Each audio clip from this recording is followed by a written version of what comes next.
dan Fudail bin Iyad.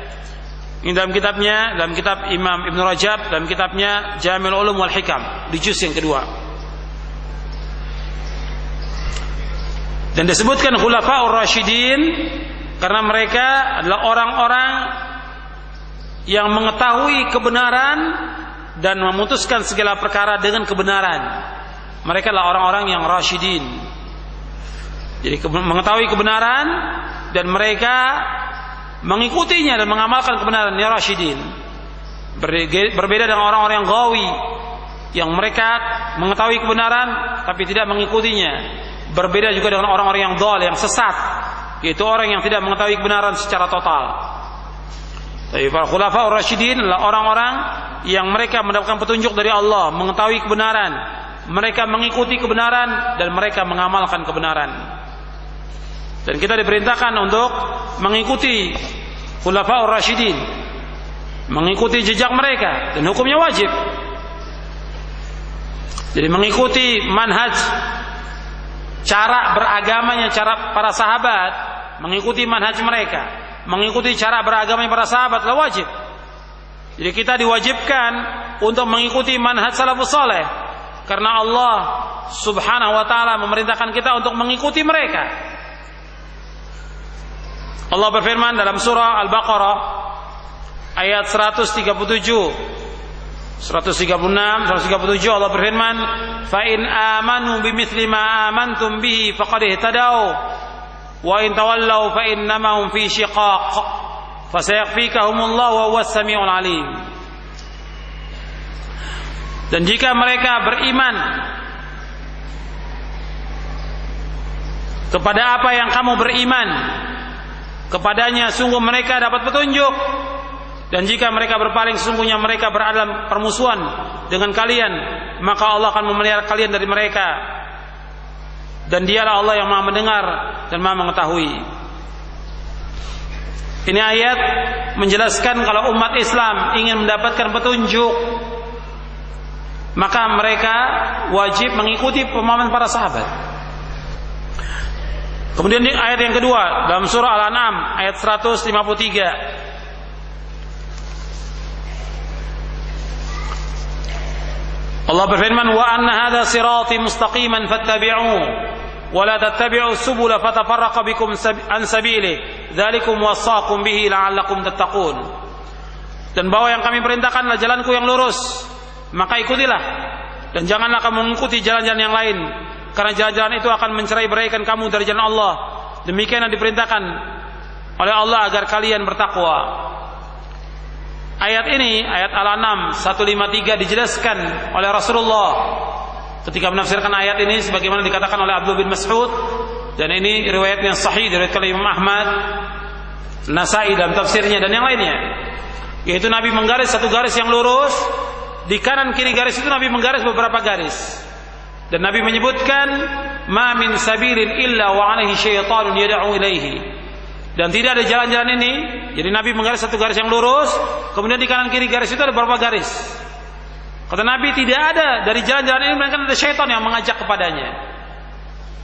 Jadi firqah-firqah yang sesat itu mesti ada syaitan yang mengajak kepada pemahaman mereka, kepada aliran mereka, kepada golongan mereka, kepada kelompok mereka. Dan kita disuruh mengikuti jalan yang lurus. Jalan yang lurus itu jalan yang telah ditempuh oleh Rasulullah dan para sahabatnya. Dan selain jalan itu, jalan yang sesat. Selain jalan yang ditempuh oleh Rasulullah dan sahabatnya, selain jalan itu adalah jalan yang sesat. Makanya kita diperintahkan mengikuti siratal mustaqim, siratal ladzina an'amta 'alaihim, ihdinas siratal mustaqim, siratal ladzina an'amta 'alaihim ghairil maghdubi 'alaihim waladdallin. Ya Allah, tunjukilah kami jalan yang lurus, jalannya orang-orang yang kau beri nikmat atas mereka, bukannya jalan orang yang kau murkai, dan bukan pula jalannya orang-orang yang sesat. Jalan orang-orang yang mendapat petunjuk itu jalannya para nabi, jalannya para rasul, dan jalannya para sahabat ridwanullah ajma'in. Ini jalan orang-orang yang telah mendapatkan nikmat dari Allah Subhanahu wa taala. Karena itu kita wajib mengikuti jalannya mereka. Kemudian ayat yang lain dalam surah An-Nisa ayat 115 yang antum sudah hafal ayatnya, wa man yushaqiqir rasula min ba'di ma tabayyana lahul huda wa yattabi' ghayra sabilil mu'minin nuwallihi ma tawalla wa nuslihi jahannam wa sa'at masira. Dan barang siapa yang menentang Rasul sesudah jelas baginya petunjuk, sesudah jelas baginya kebenaran, dan mengikuti jalan yang bukan jalan orang-orang mukmin, mengikuti jalan bukan jalannya orang-orang mukmin, jalannya para sahabat. Artinya dia mengikuti jalan selain jalan para sahabat, maka kami akan biarkan dia sesat dan kami akan masukkan dia ke dalam neraka Jahannam. Dan Jahannam itu sejelek tempat kembali.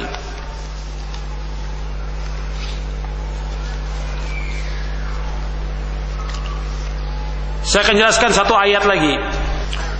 Allah berfirman dalam surah Al-Jum'ah ayat 2, "Huwallazi ba'atsa fil ummiyina rasulan minhum yatlu 'alaihim ayatihi wa yuzakkihim wa yu'allimuhumul kitaba wal hikmah wa in kanu min qablu lafi dhalalin mubin."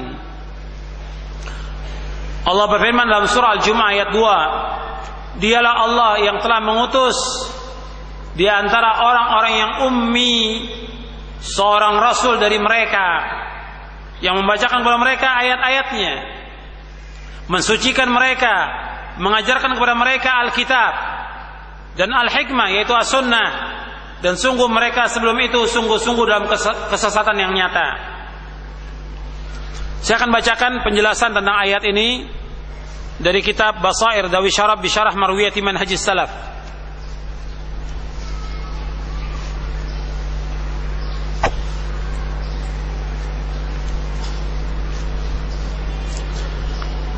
فالرسول صلى الله عليه وسلم بعث مربيا ومعلما للكتاب وللسنة وهذا من أعظم مقاصد الرسالة والنبوة والرسول صلى الله عليه وسلم إنما علم جيل الصحابة ومن بعدهم تلقى العلم عن طريقهم وقد علم النبي صلى الله عليه وسلم أصحابه الكتاب بنصوصه ومعانيه وقواعده وضوابطه كما علمهم السنة أتم تعليم وأكمله ولم يشاركهم أحد في التلقي عن رسول الله صلى الله عليه وسلم ومن ثم فلا يماثلهم أحد في كمال علمهم وفهمهم لأن من تلقى عن رسول الله صلى الله عليه وسلم وتعلم على يديه ليس كمثل من تلقى عن غيره إذ لا يمكن لأحد أن يماثل رسول الله صلى الله عليه وسلم في البيان والتعليم ووجه الدلالة أن أولى الناس بالاتباع هو أتمهم علما وأكملهم فهما والصحابة هم أكمل الناس علما وأتمهم فهما فينبغي اتباعهم وتقديرهم عند الاختلاف وتعارض الفهم والحكم. Di dalam kitab Basair Dawi Syaraf bi Syarah Marwiyat Manhajis Salaf oleh Syekh Salim bin Aid Al-Hilali di halaman 58, beliau menjelaskan Rasulullah sallallahu alaihi wasallam diutus untuk mengajarkan, mendidik dan mengajarkan Al-Qur'an dan hikmah yaitu As-Sunnah, dan ini sebesar-besar tujuan risalah dan kenabian.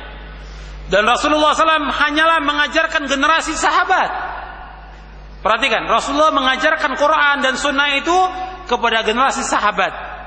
Dan orang-orang yang sesudahnya mereka menimba ilmu, belajar dari sahabat. Dan sungguh Nabi SAW telah mengajarkan para sahabat Al-Quran, nas-nasnya dan makna-maknanya, kaidah-kaidahnya dan ketentuan-ketentuannya, sebagaimana Nabi SAW mengajarkan sunnah dengan sebaik-baik pengajaran dan sesempurna-sempurna pengajaran, dan tidak ada seorang pun yang bersekutu dalam menimba ilmu dari Rasulullah. Tidak ada seorang pun. Belum ada tabi'in, belum ada tabi'in. Tidak ada seorang pun yang bersekutu dalam menimba ilmu dari Rasulullah. Karena itu tidak ada seorang pun yang menyamai mereka tentang kesempurnaan ilmu mereka dan pemahaman mereka.